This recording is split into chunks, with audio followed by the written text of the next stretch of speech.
Okay, so here's the actual lesson, just like you're looking at my Elmo. Okay, so we're adding heat. It causes both, it's a high enough heat that you get the temperature change and then a phase change and then maybe another temperature change and maybe another phase change. Okay, as we follow this little step chart, it shows you which formula to use and when. It also shows you which C to use, right? And it shows you which delta H to use. Okay, so this is really helpful when you're doing these problems. So the question is, how much energy is needed to change 1.5 moles of water at 23 degrees Celsius into steam at 115 degrees Celsius? Now, that's a big enough temperature change that you went from 23 to 115. So on these step charts, which are always for water, remember the first plateau is always at 0, the second plateau is at 100. In this problem, it says 23 to 115. That's roughly, it's above 0, so we're starting at 23, and we're ending up here. So we have a temperature change, a phase change, and then another temperature change. So this is like, I call it a big Q problem because we're adding these little Q's up together. So step 1 is to find both grams and moles. Since we're using both formulas, okay, and Q equals mc delta T, it's mass, delta H times N, it's moles. So you're gonna need both anyway. So the first step should always be to find both grams and moles. So I'm given moles, so I'm gonna convert it to grams. So 1.5 moles of water, moles to grams. For water, 18.02 grams per mole. So do the math.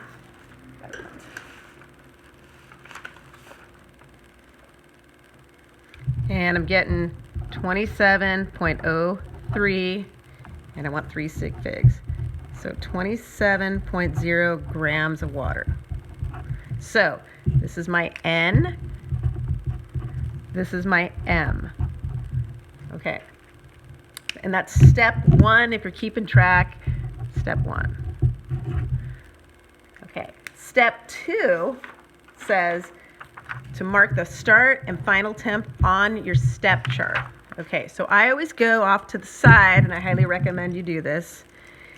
Just sketch out a quick one of these step charts. Boom, boom, boom, boom, boom. Okay, sketch one out. The first plateau, because it's for water, first plateau is at 0 degrees Celsius. Second plateau, 100 degrees Celsius. This is all step 2. And then it says to mark the start and final temp on there. So for this problem, my start temp is 23 degrees Celsius. So again, above 0, I'm going to write start 23 degrees Celsius. My end, 115 degrees Celsius. So that's above 100. And this doesn't matter that you're exact, but you're going to say end 115 degrees Celsius. So mark the start and end. Step 3 says mark off Q1, Q2, Q3, etc. So here's what that looks like. My Q1 is for that first chunk. Okay, from the start to that corner, you always kind of stop it when you hit a corner. From here to there, I'm going to call that Q1. From that corner to that corner, I call that Q2. And then from this corner to the end, I call that Q3. Okay, so I got my Q1, Q2, Q3.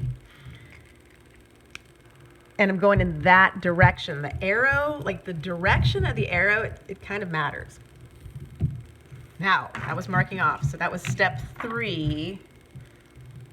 So this is like step 2 and 3. Okay. Step 4 is to calculate Q1, Q2, Q3. And it says know when to use MC delta T or delta H times N. Sometimes I call this the meat formula because it looks like the word meat, but use the meat or delta H. And if you have this, it's super helpful so that you know which formula to use. So for example, my Q1 is in the middle slopey part. So according to this, if I'm in the middle slopey part, that's the formula I use. So I'm going to go like this. This is step 4. Q1 equals MC for liquid water, because I'm in the middle, I'm in between a 0 and 100, I'm between 0 and 100. So C for H2O, delta T.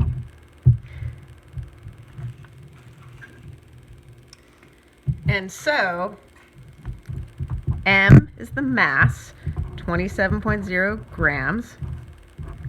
The C for liquid water, 1 calorie per gram degree Celsius. Please put units in these.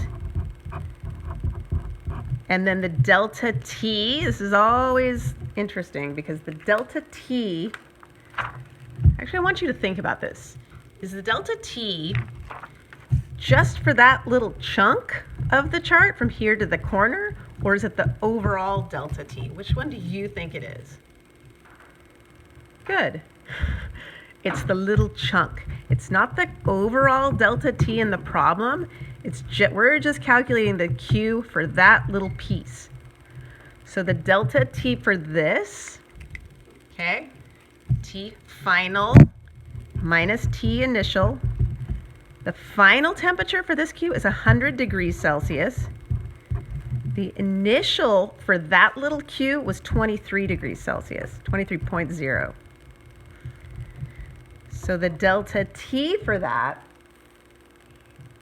is 77 degrees Celsius. Okay. So you calculate that, cancel the units. Grams cancel, degrees Celsius cancel. Do the math, and you get 2,079 calories, because it's calories is left over. And then let's move on to Q2. So Q2 equals, now it's at that top step. What formula do you use on the top step? Delta H vape times N. So Q2 is delta H vape times N. The delta H vape is 9.72 kcal per mole. That's kilocalories per mole. The N, remember from the very beginning, was 1.50 moles. Do the math. Moles cancel. And that one is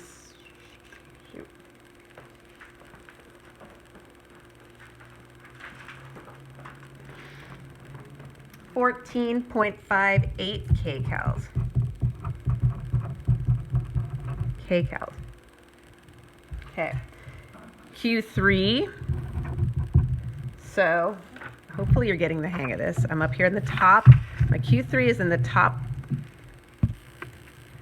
slopey part. And so I use MC for steam delta T.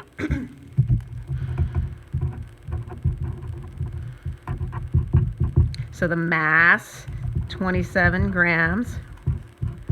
The C for steam, 0.481 calories over grams degrees Celsius. And the delta T just for that little piece is final minus initial, 115 minus 100. So 15 degrees Celsius. So that ends up being 195.02 calories. Okay, so I just calculated Q1, Q2, and Q3. That was step 4. Step 5 says make sure the units agree Put them all into kcal. It's just easier. For significant figures, if you're in Con Chem, you don't have to worry about the significant figures. But for regular chem, we do. So if you look, right now, if you look at your units, this is in calories, this is in kcal, this is in calories. We need, and let's just label them better too. This is Q1, Q2, Q3. I need them all in kcal. So do this. 1,000 calories, 1 kcal is 2.08 kcal. So notice I did the sig figs at the very end there. That's Q1. Q2 is already in kcal. Q3, 1 kcal, 1,000 calories equals 0.195 kcal. And that's my Q3. Okay, and then the last step is just to add them all up. Big Q is Q1 plus Q2 plus Q3. Okay, and then the last step is to add up Q1 plus Q2 plus Q3. I call it big Q. Q1 plus Q2 plus Q3. Q1 is 2.08 kcal, Q2 14.6 kcal, Q3 194. Okay, sorry, Q3 is supposed to be 0.195 kcal, not 194.8. It's 0.195 kcal, so that's my Q3. Then I add them all together.